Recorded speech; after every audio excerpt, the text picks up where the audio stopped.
I'm Jim Cuno, president of the J. Paul Getty Trust. Welcome to Art and Ideas, a podcast in which I speak to artists, conservators, authors, and scholars about their work.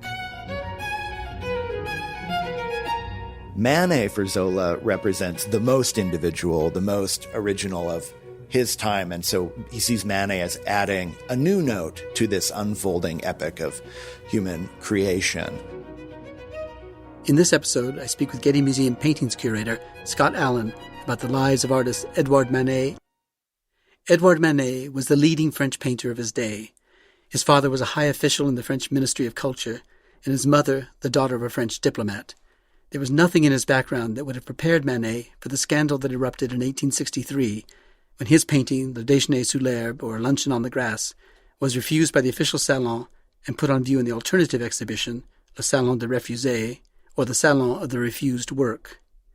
The painting of a frankly naked, not nude, young woman in a landscape, seated between two fully dressed young men, with a second woman in the background dressed only in a chemise, dipping her hand in a stream, attracted howls of outrage from critics. It wasn't until 3 years later that the young aspiring writer Émile Zola came to Manet's defense with an extended article published in 1866 and then republished a year later as a pamphlet accompanying Manet's large, privately organized one-man exhibition.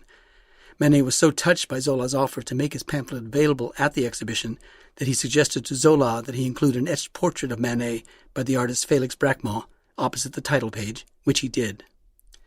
I begin this podcast episode by discussing Zola's defense of Manet with Getty Museum curator Scott Allan, who is currently organizing an exhibition of the late work of Manet. Over the past few weeks, I've been talking with Getty Museum curators about a series of critical accounts of the lives of artists published by Getty Publications. Scott, thanks for joining me on this podcast. And let's start with Manet and the account of his life written by the novelist and contemporary of Manet, Émile Zola. By 1861, Zola was living in Paris. He comes from the south of France, where he was close friends, childhood friend to Paul Cézanne. And in Paris, he saw Manet's paintings for the first time. Over the next 5 years, he witnessed the volatile public reaction against Manet's paintings, and particularly the famous ones, the Déjeuner sous l'herbe and Olympia, two paintings that depict nudity and sexuality in manners unprecedented at the time. In 1866, Zola wrote a defense of Manet, writing in part, "Since no one is saying it, I will say it myself. I will shout it from the rooftops. I am so sure that Monsieur Manet will be accounted one of the masters of tomorrow that I think it would be a sound investment, if I were a wealthy man, to buy all of his canvases today. Monsieur Manet's place is marked for him in the Louvre like Courbet's, like that of any artist of strong and uncompromising temperament." Zola was 26 years old at the time, and Manet was 33. So Scott, tell us about Manet's standing as an artist at the time in the mid-1860s when Zola comes to know him. Well, by 1865-66, Manet had really become very quickly the most controversial painter in Paris, for sure. He had made his debut at the Paris Salon, the big official exhibition, state-sponsored exhibition, in 1861.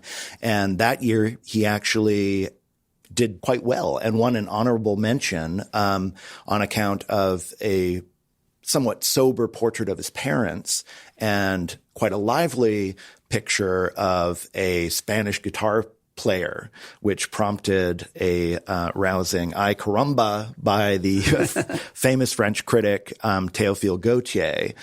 And so Manet had come to some public attention and, shown some promise. But that was quickly derailed in 1863, the year of the next Salon, when he had submitted the Déjeuner sur l'herbe, as you mentioned. And that year, there were quite a large number of refusals. This was a kind of recurring problem, and artists were disgruntled. And that year, in a kind of conciliatory, even reform-minded gesture, the emperor and the administration allowed for an exhibition of the refused works, which was quickly dubbed the Salon des Refusés. And because it was dubbed that, people came flocking to this exhibition as if they were going to like a freak show. And Manet's Déjeuner sous l'herbe kind of reigned over that sort of unruly, beyond the pale display. And so it was not just the picture itself and its seeming violation of artistic decorum and flaunting of public morals by showing very frankly, a contemporary nude woman picnicking with a couple of gentlemen in bourgeois dress in a kind of a fake artificial landscape environment. It was also the context in which it was seen. And that instantly made Manet this kind of notorious figure. And in the next 2 years, his submissions only kind of reinforced the sort of popular opinion of him as a provocateur and troublemaker. In 1864, for instance, he showed a picture of the dead Christ with angels, and that was seen to be a kind of a profanation of a sacrosanct subject. A lot of critics, thought he treated Christ like it was just a body at the morgue. And then that was followed up by Olympia in 1865, which was, to contemporary eyes, a shockingly vulgar kind of a modern updating of the tradition of the nude in a way that kind of violated all conventions of sort of idealizing beauty and that sort of thing. There was so much public and critical outrage around that Manet was kind of blackballed the next year. And so in 1866, his submissions were refused outright. And I think that was one of the things that prompted Zola's initial defense of Manet. So it was sort of a moment of kind of maximum controversy in Manet's career. Talk for a minute, if you can, about how this outrage was expressed. This critical reaction to Manet's work wasn't expressed only in word, that is in the printed form in a newspaper, but also in image by way of caricatures. Give us a sense of just how vitriolic the reaction was. Oh, gosh. Some of the language that comes up in the criticism is really remarkable. The Olympia was compared to like a gorilla, for instance. There was this cat with an arched back and tail upraised, and that was seen as a sign of kind of displaced aggressive sexuality. There was this bouquet of flowers, which in some of the caricatures was implicitly identified with the woman's genitalia. Manet famously sort of does away with halftones, and he presents fairly strong juxtapositions of light and dark with minimal indications of shadow. And some of the sort of indications of shadow were described as streaks of dirt and that kind of thing. So it was seen to be like a putrescent, dirty, defiled, deeply sexually unwholesome kind of picture that offended both artistic decorum and public morals. And this wasn't unique to Manet, but it was ratcheted up to such a degree in the 1860s with Manet. Yeah, and I think there was a lot of crowd agitation at the Salon where I think, they had to have guards posted in front of the painting. So there was a degree of sort of hysterical reaction around this picture, which was unusual and to some extent unprecedented, I think. So in 1866, when Zola writes this defense of Manet, it is in a publication. But a year later, he publishes it as a standalone brochure, an independent brochure, a kind of book-length defense of Manet.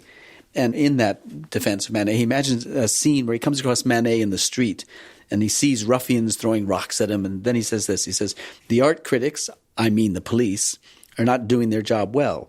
They encourage the row instead of calming it down. And even, may God forgive me, it looks as though the policemen themselves have enormous brickbats in their hands. Already it seems to me there is something decidedly unpleasant about this scene which saddens me, a disinterested passerby, calm and unbiased." What was Zola's career at this time? Because clearly he's got his own literary ambitions, and this is a vehicle for him to express those ambitions. I think that's exactly right. And a lot of men of letters at the time in France do venture into art criticism as one way to sort of kickstart their careers. I mean, this is a moment where art criticism is a sort of a major journalistic genre, and there's many newspapers running big, long serial reviews of the Salon with big readership. So it was an important public platform for a lot of aspiring writers.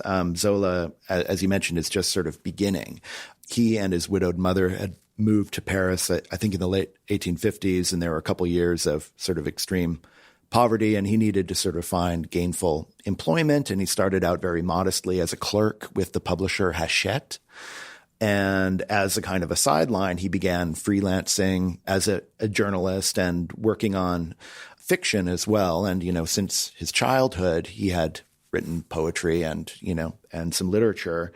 So it wasn't a new thing for him. And in 1865, the year of Manet's Olympia, he published his first novel, which is a sort of slightly veiled semi-autobiographical novel called The Confession of Claude. I haven't read it, but apparently it was quite sordid and controversial and drew police attention. So I think, he was coming into conflict with the authorities and, sees Manet coming into conflict with the authorities. And so there's some affinity as this sort of more Republican-minded, anti-establishment, anti-police state feeling there.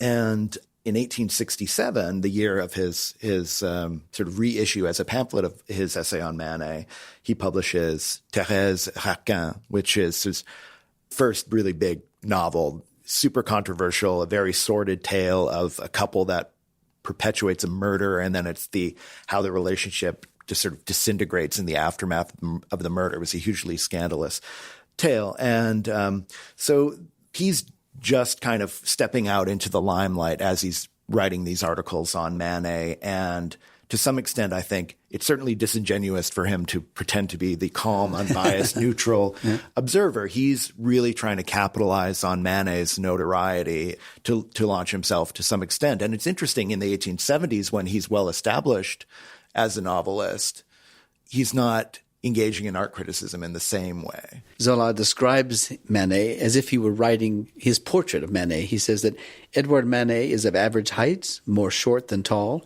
His hair and beard are more chestnut. His eyes, which are narrow and deep-set, are full of life and youthful fire. His mouth is characteristic, thin and mobile and slightly mocking in the corners. The whole of his good-looking, irregular, and intelligent features proclaim a character both subtle and courageous, and a disdain for stupidity and banality. And if we leave his face for his person, we find in Édouard Manet a man of extreme amiability and exquisite politeness, with a distinguished manner and a sympathetic appearance. And once again, you get a sense that Zola is using this defense of Manet as a kind of exercise for his own writing skills, his own ability to characterize and describe a person.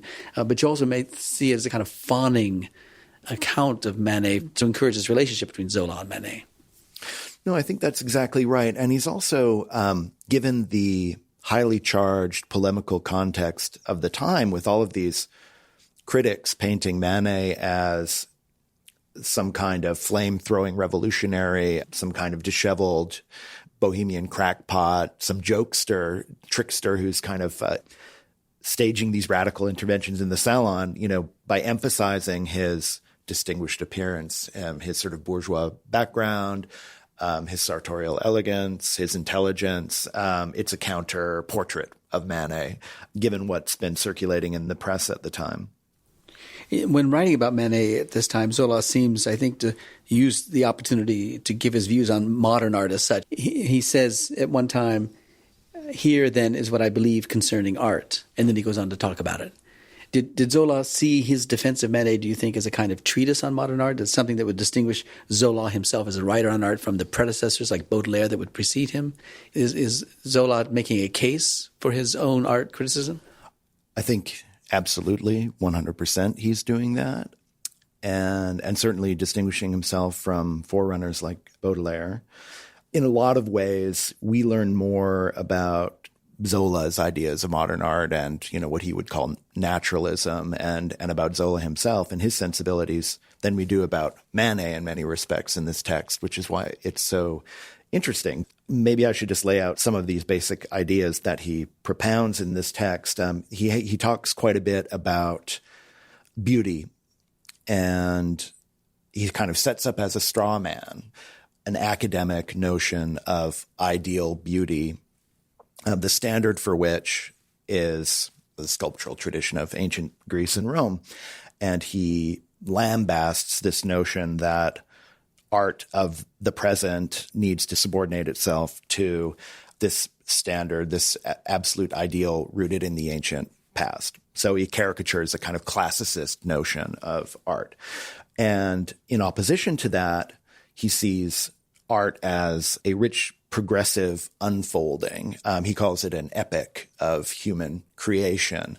And the standard that he posits, as opposed to some ideal beauty, is nature, external reality, and the variable is the diversity of human beings, creative human beings. And So it's the proliferating individual viewpoints that he celebrates. And so it's this notion of extreme diversity. It's a very relativist kind of notion of beauty and art. And Manet for Zola represents the most individual, the most original of his time. And so he sees Manet as adding a new note to this unfolding epic of human creation. And so it's a theory of kind of originality and artistic individuality that he is propounding. And the story he tells about Manet is really a series of disavowals of Manet kind of moving past the influence of his first teacher, Thomas Couture,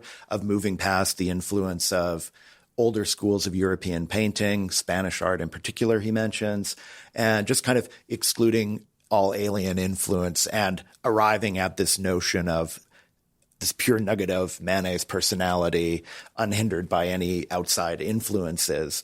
And, you know, he creates this scenario of like, it's this artistic intelligence, this original temperament in the face of nature. And that's the scenario that matters. You know, the artist and really the eye of the artist. And really like the physiology of the eye. Like this is a very biological thing for Zola. It's the flesh and blood of the artist, his sort of bodily constitution directly affecting how he sees the world and the visual facts he confronts and processes those and translates them into patches of color and painting.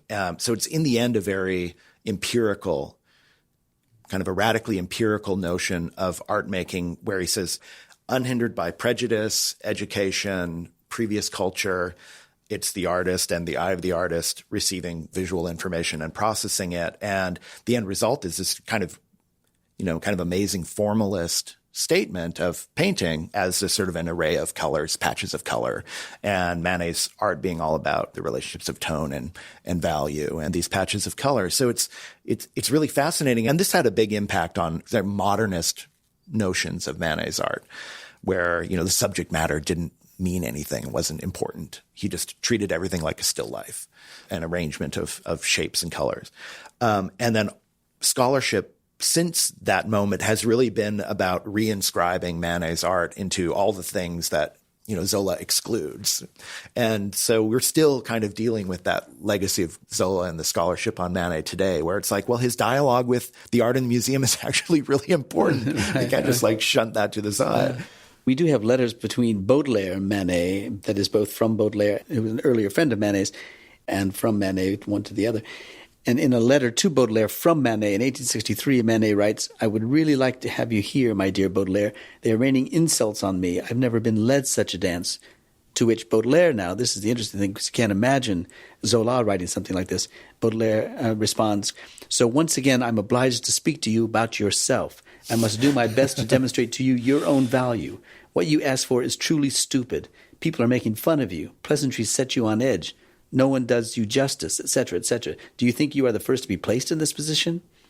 This kind of sense of poking fun, pushing Manet, thing, you're just too sensitive. This kind of frankness that the older Baudelaire, longer the friend of Manet than Zola, you wouldn't find that in Zola's writing. Well, and Baudelaire was, you know, raked over the coals in a true legal sense when he published Fleur de Mal. Like he faced real legal censorship and got into real trouble in a way that Manet never did with his paintings. So Baudelaire was like, okay, you know, I've done it before. Don't exaggerate, you know. I've seen a lot worse. So is it fair to see that Manet's work is evolving from one generation, as it were, to the next, that is from Baudelaire to Zola, so that Baudelaire was a champion of those early dark paintings, the Spanish paintings, and then Zola is a champion of the later paintings of the later 60s and into the 70s? Well, this is a tricky question. I mean, art historians always wish that Baudelaire actually, you know, devoted some art criticism to Manet, but there was a bit of a generational mismatch there. Most of Baudelaire's art criticism was sort of written in the 40s, probably, and the 50s. Yeah. And his famous essay, "The Painter of Modern Life," I can't remember when it first appeared. It was eventually kind of reissued in 1863, but it had been written a little bit earlier. So Manet was really just beginning when Baudelaire was kind of at the end of his career as a critic, and Baudelaire is most famous for his championing of Delacroix. So there's that romantic aspect. And then art historians also, you know, wish that Baudelaire had devoted the painter of modern life to Manet as opposed to the minor illustrator Constantin Guise. But Manet loved Constantin Guise, collected him, and I think in a lot of ways aspired to that moniker of the painter of modern life over the course of his career. And so Baudelaire dies in 1867. And, he had suffered a horrible stroke in 1866. So when Zola is stepping in, that's the exact moment where Baudelaire is really on his way out. And so there's a way that Zola could kind of insert himself, identify himself with Manet, and kind of wrench Manet away from that earlier association with Baudelaire. So the timing is critical there. But Manet, remains, I think, very faithful to Baudelaire's memory.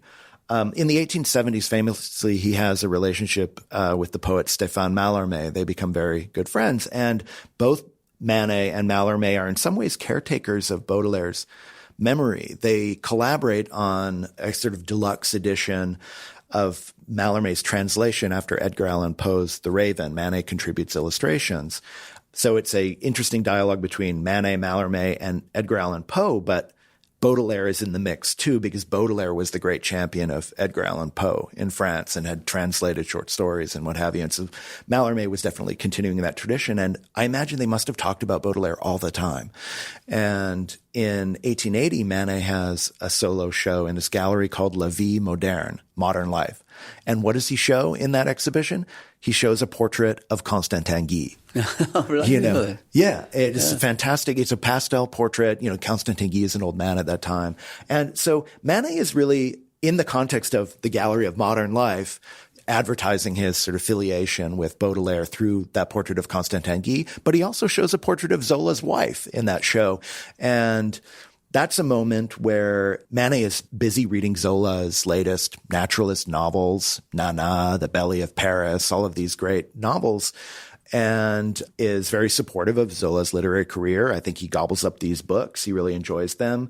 And they inform his own notion of modern painting and attending to the contemporary Paris and the social life of Paris and the cafes and what have you. And critics at the time certainly associated Manet with that kind of project of portraying modern life. That was Zola's project, but also Baudelaire's project in different ways. You mentioned the exhibition in 1880. 3 years later, 1883, Manet dies. And Zola writes of him in a catalog of a memorial exhibition in the year 1884. He says, "He gave up his whole life to his task, and none of us who knew him well ever dreamed of wishing him to be more balanced or more perfect. For had this been the case, he would certainly have lost most of his originality, that sharp light, that exact sense of values, and that vibrant quality which distinguishes his pictures from all others." Tell us about Manet's standing at the end of his life that would lead then to this memorial exhibition, this kind of crowning achievement in 1884. Things are definitely changing for Manet on a number of fronts.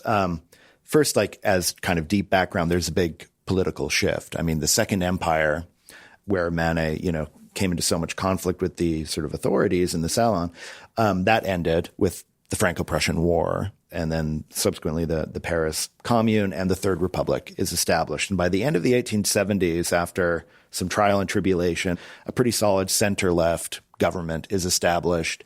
And Manet's political sympathies are fairly in line with this new regime. And so he has a kind of a different relationship with the official establishment in the last 4 or 5 years of his life. And in fact, an old childhood friend, Antonin Proust, who ends up being Manet's first kind of real biographer, is a politician, a Republican politician. He's a deputy in the Chamber of Deputies. And then he eventually becomes Minister of Fine Arts in the short-lived government of Léon Gambetta. And because of Proust's power, Manet gets the Legion of Honor at the end of 1881. And it's really Proust who is able to orchestrate this posthumous retrospective at the École des Beaux-Arts, this sort of bastion of academic values. And at the same time that there was this political shift, the Salon was liberalizing, the regulations were loosening up a little bit, and eventually the state relinquishes control of the Salon and the artists are in charge. And all of this prepares the way for Manet getting a Salon medal, the first official award he gets in the Salon since that honorable mention I mentioned at the beginning in 1861 for the Spanish singer. So it's his first official awards in 20 years. And, Manet is like well into middle age at this point, and the Impressionists have been exhibiting outside the Salon since 1874, and they're the new radicals, and they, almost by default position Manet closer to the artistic center, and conservative critics are praising Manet for sticking to the Salon. The critical tide is turning as well. Manet is still controversial. A lot of critics are not convinced, but they do take him more seriously. The temperature of the discourse has gone down. And there's an uptick in his market as well. All of these sophisticated guys are buying like flower paintings from him. He becomes friends with Charles Ephrussi, who is a critic writing for the Gazette des Beaux-Arts, which is not the most kind of avant-garde journal. So he's getting some fairly posh collectors coming to his studio. He's getting new support in the sort of realm of the haute bourgeoisie.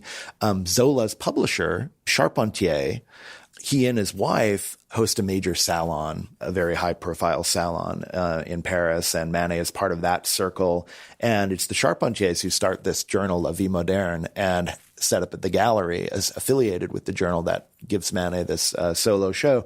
And the Charpentiers have a lot of social power, and that, works to Manet's benefit as well. So things are turning in his favor career-wise, but his health is declining rapidly. And he has a sort of a syphilitic condition, which we usually refer to as locomotor ataxia. It's kind of a nervous condition that has a debilitating effect on his mobility in his legs.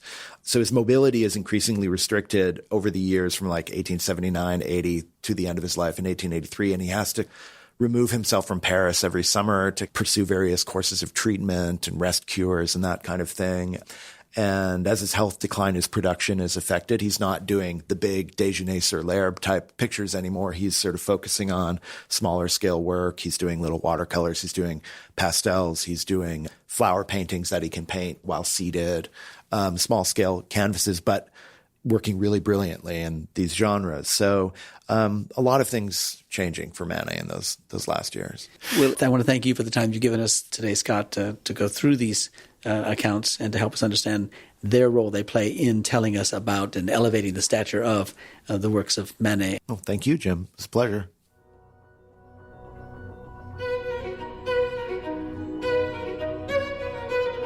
Our theme music comes from the Dharma at Big Sur, composed by John Adams for the opening of the Walt Disney Concert Hall in Los Angeles in 2003. It is licensed with permission from Hendon Music. Look for new episodes of Art and Ideas every other Wednesday. Subscribe on Apple Podcasts or Google Play Music. For photos, transcripts, and other resources, visit getty.edu/podcasts. Thanks for listening.